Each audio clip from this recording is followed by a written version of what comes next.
भारत सरकारच्या जनगणना 2027 अभियानांतर्गत सुरू असलेल्या घर यादी व घरगणना कामाचा आढावा घेण्यासाठी आयुक्त तथा प्रधान जनगणना अधिकारी डॉक्टर सचिन ओंबासे आणि उपायुक्त तथा शहर जनगणना अधिकारी आशिष लोकरे यांनी विविध चार्जची प्रत्यक्ष पाहणी केली।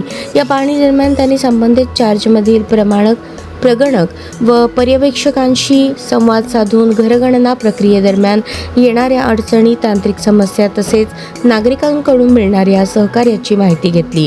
घरगणना प्रक्रिया अचूक, पारदर्शक आणि सुरळीत पार पाडावी यासाठी आवश्यक सूचना देण्यात आल्या। तसेच प्रगणक आणि पर्यवेक्षकांच्या अडचणींचे तात्काळ निराकरण करण्यासाठी संबंधित अधिकाऱ्यांना मार्गदर्शन करण्यात आले। यावेळी डॉक्टर सचिन ओंबासे यांनी जनगणना ही देशाच्या विकास नियोजनासाठी अत्यंत महत्त्वाची प्रक्रिया असल्याचे सांगितले।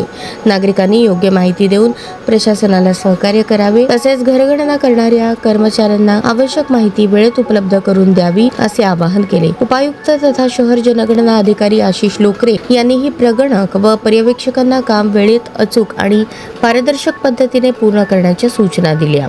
नागरिकांनी कोणताही गैरसमज किंवा भीती न बाळगता प्रशासनास सहकार्य करावे असे त्यांनी स्पष्ट केले। या पाहणी दौऱ्यावेळी चार्ज अधिकारी अविनाश वाघमारे, राघवेंद्र गायधनकर यांच्यासह इतर चार्ज अधिकारी, प्रगणक, पर्यवेक्षक उपस्थित होते। तसेच जनगणना मुख्य कार्यालयातील आशिष घुले, संदीप भोसले, आदिनाथ कांबळे यांनीही सहभाग नोंदवला।